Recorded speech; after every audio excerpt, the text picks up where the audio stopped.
Jaehyun memarkirkan mobil hitamnya di depan pagar Savitri dan menatap gadis yang sedang melepaskan seatbelt. Besok aku antar kamu ya Savitri ya. Iyalah Mas Jae. Jaehyun terbahak. Panggil opa sajalah Saf. Mas Jae nanti kalau kamu ngomong cepat malah kedengarannya Mas Jae. Tinggal tambah kencur, sereh, daun jeruk, gula batu dan jeruk nipis jadi dewedang. Jaehyun merasa gemas dengan gadis di hadapannya langsung memeluknya dan mencium pipinya. Kamu gemesin. Nggak usah cari kesempatan opa, sungut Savitri sambil menatap Jaehyun. Abis kamu itu, rasanya yang lebih membagongkan tuh kamu deh dibandingkan aku.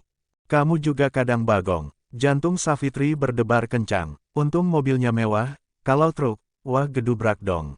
Savitri yang awalnya agak kaku akhirnya dengan instingnya dan hasil nonton drama Korea dan film Hollywood. Entah berapa lama sampai suara ketukan terdengar di kaca jendela mobil Jaehyun yang beruntung sangat gelap.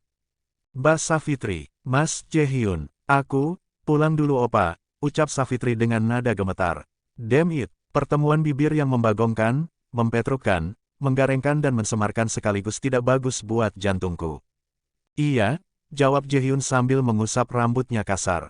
Jaehyun membuka kaca jendela mobilnya. Malam Pak Dewo. Ini nunggu Savitri ya bangun. Tadi susah dibangunin.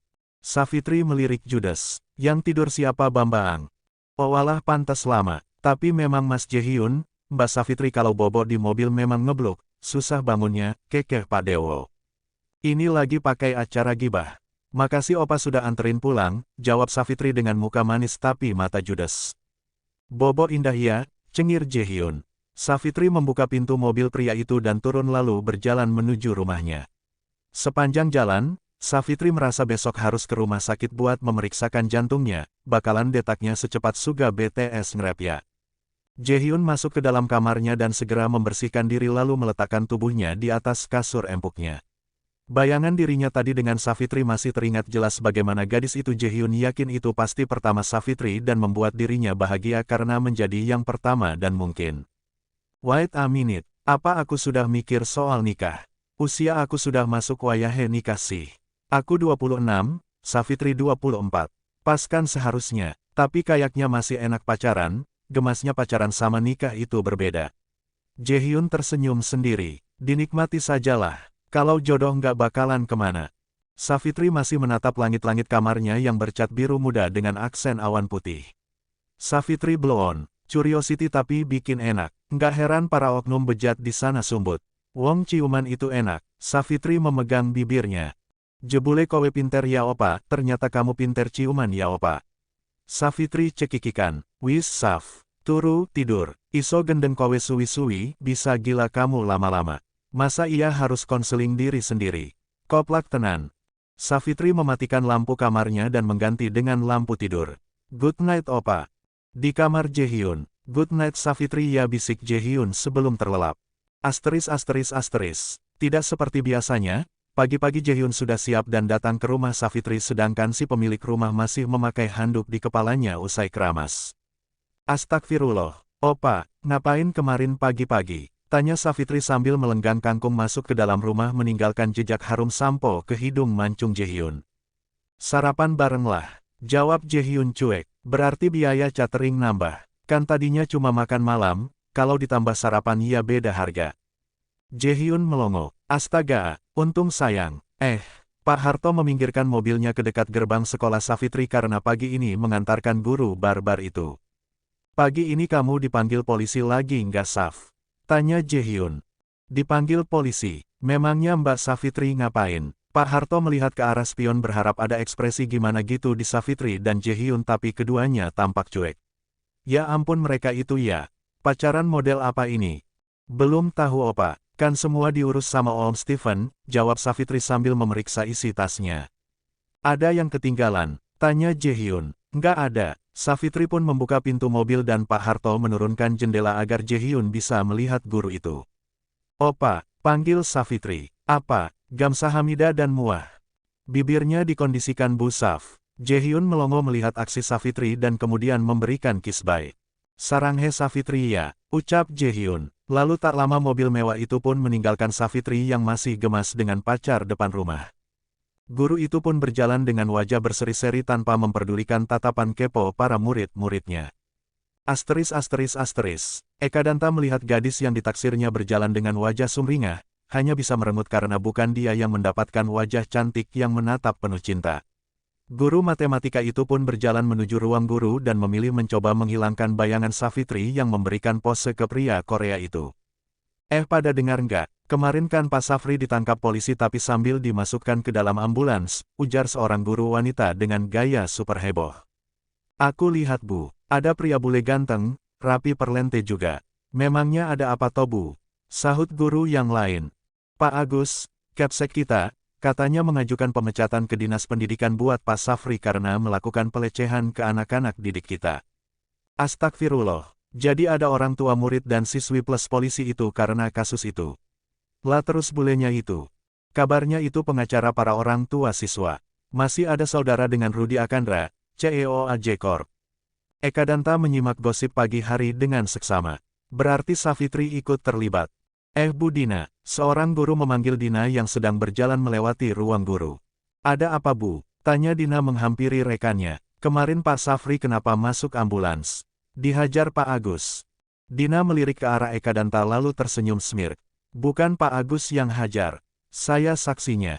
Lah terus siapa? Bu Savitri. Manuke Pak Safri ditendang pakai dengkul sama Savitri karena guru bejat itu menghajar Savitri. Astagfirullah. Seru semua guru-guru di sana tidak terkecuali Ekadanta. Kamu benar-benar barbar dik. Tanpa sadar Ekadanta memegang hidden gemnya seolah takut kena tendang, Savitri melenggang kangkung dengan wajah berseri-seri membuat aura cantiknya semakin kelihatan dibandingkan aura tomboynya. Gadis itu baru merasakan kalau lagi jatuh cintrong itu berjuta rasanya. Masa sih? Suara ponselnya membuat Savitri mengambil dari dalam tasnya dan tampak pesan dari Stephen Blair kalau dirinya diminta datang ke kantor polisi untuk melengkapi berkas nanti jam 10 pagi. Oke Om. Savitri pun masuk ke dalam ruang kerjanya dan terkejut melihat wajah dan tatapan Anita serta Bu Titi tidak bersahabat. Waduh, ada angin lisus tampaknya. Good pagi selamat morning rekan-rekan aku yang mukanya lagi pada jutek. Ada apakah? Tanya Savitri tanpa dosa. Kamu itu ya, ada kasus besar seperti itu, kenapa tidak cerita pada kami? Omel Anita. Iya loh Bu Savitri, kami kan juga guru bimbingan konseling. Sambung Bu Titi. Lagian ya Saf, kalau kamu bilang, kan kita pasti ikut rapat bareng Pak Agus kemarin. Kita bisa lihat aksi kamu nendang si Safri dong. Live. Nggak cuma dari cerita dan selentingan kabar doang. Timpal Anita, setidaknya, kan ada yang mewakili emosi kami. Savitri melongo. Tunggu, kalian berdua itu marah karena aku tidak cerita dan tidak bisa lihat aksi aku secara live. Iyalah, seru Anita dan Bu Titi bersamaan. Savitri menepuk jidatnya. Astagfirullah, jadi alasannya karena itu. Kan seru lihat kamu membuat guru bejat itu tersungkur. Seringai Anita. Dengkul kamu nggak apa-apa? Tanya Bu Titi. Dengkul aku, Vinie pakai banget, gelak Savitri. Nit, nanti tolong temani aku ke kantor polisi ya. Ngapain? Biasa, tindakan tidak menyenangkan, cengir Savitri cuek. Anita dan Bu Titi hanya melengos. Savitri dan Anita tiba di kantor polisi setelah mendapatkan izin dari Pak Agus. Keduanya kini bertemu dengan Stephen Blair, selaku pengacara para orang tua siswi dan keponakannya sendiri. Saf, ditunggu Letnan Damar untuk melengkapi berkas kemarin, ucap Stephen. Baik Pak Stephen, senyum Savitri yang membuat Stephen melongo tapi begitu melihat rekan kerjanya, pria bermata biru itu paham keponakannya tidak mau terlihat memiliki hubungan saudara dengan keluarga Sultan. Saf, Pak Stephen itu siapa? Sudah berumur tapi masih ganteng. Bisik Anita sambil berjalan bersama Savitri. Itu pengacara yang bakalan membela para orang tua siswi yang dilecehkan. Kok bule, tunggu. Apa nama belakangnya Blair? Iya, nama belakangnya Blair. Wu 3. Hebat pengacara kondangkan itu. Dibayar berapa? Pro bono, gratis, gretongan, serius. Anita menatap tidak percaya. Serius, Savitri menyapa Kopral Jono yang bertugas di depan ruang kerja Letnan Damar. Pagi Pak Kopral Jono, Pak Letnan Damarnya ada, sapa Savitri sambil tersenyum manis. Ada Bu Savitri, Ibu sudah ditunggu. Kopral Jono membukakan pintu ruang kerja Letnan Damar. Yuk masuk, ajak Savitri sambil menggandeng Anita. Betapa terkejutnya Anita melihat sosok pria yang duduk di kursi ruang kerjanya. Kakaknya Davi, serunya, asteris. Aku tuh heran, Mas Damar polisi, adiknya kok sontoloyo gitu ya. Gumam Anita. Maafkan adik saya ya Bu Anita.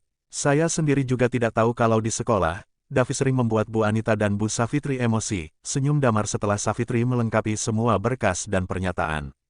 Harusnya Davi itu melihat bagaimana kakaknya, bukan malah seenaknya sendiri, ucap Anita dengan aura gurunya. Damar hanya tersenyum ke guru manis yang sebaya dengan Savitri. Ini sudah selesai kan Letnan Damar? Tanya Savitri. Sudah Bu, kalau begitu, kami kembali ke sekolah karena masih banyak aktivitas di sana. Tidak enak kalau meninggalkan lama-lama. Savitri pun berdiri diikuti oleh Anita dan Damar.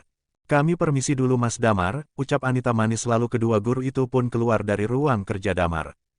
Kamu naksir Damar Yanit? Goda Savitri. Nggak apa-apa kan? Anita balik bertanya. Nggak apa-apa selama Damar single bukan laki orang. Jangan jadi pelakor apalagi malakor. Ucap Savitri serius. Keduanya kini berada di parkiran motor. Pelakor aku tahu kepanjangannya, perebut laki orang. Lah kalau malakor, Anita menatap Savitri sambil memasang helmnya. Makari laki orang, jawab Savitri kalem. Lah, asteris. Pabrik tekstil Kim Sragen. Jaehyun bersama Yuda memeriksa pabrik milik keluarganya yang berada di Sragen. Dua pria itu tampak serius mendengarkan penjelasan manajer pabriknya yang kedua. Jaehyun pun berkeliling memantau pekerjaan semua pegawainya baik dari level buruh sampai manajer, tidak ada yang terlewat olehnya. Setelahnya memasuki jam makan siang, pria berdarah Korea Selatan dan Indonesia itu meminta pada Yuda untuk dibelikan ayam goreng kremes. Jaehyun sedang makan sambil melihat grafik saham dan laporan dua pabriknya ketika sang Momi melakukan FaceTime.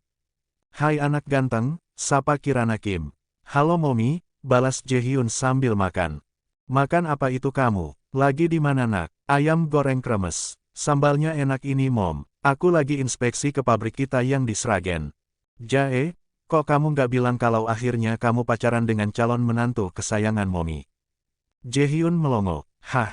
Momi tahu dari siapa? Pak Reza lah. Kemarin ketemu dengan apa dan Momi di Seoul lalu bercerita jika akhirnya kalian pacaran. Duh Momi seneng banget. Akhirnya doa Momi terkabul dapat menantu anak cantik itu. Mom, kami itu baru pacaran, masih penjajakan.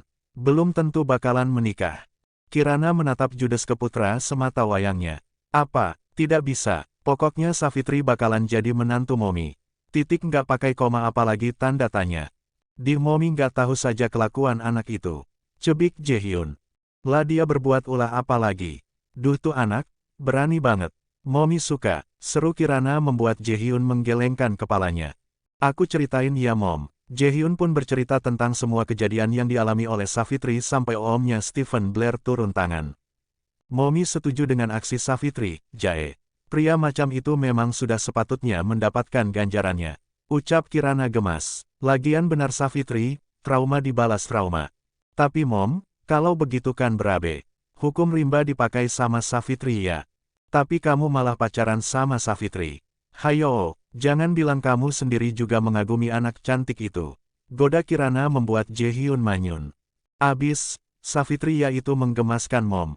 Kirana terbahak. Kan Momi sudah bilang, Savitri itu calon menantu terbaik. Anaknya apa adanya Jae. Bukan tipe cewek lamis yang hanya manis di bibir tapi hatinya jelek. Hanya mau uangmu saja. Mom, Savitri itu malah tidak mau diketahui kalau dia anak Reza Pratomo. Nah tuh, malah menutupi siapa dirinya agar orang lain tetap melihatnya low profile dan nyaman berteman dengannya. Jae, kita tahu kan, keluarga Savitri itu memiliki nama besar di dunia bisnis.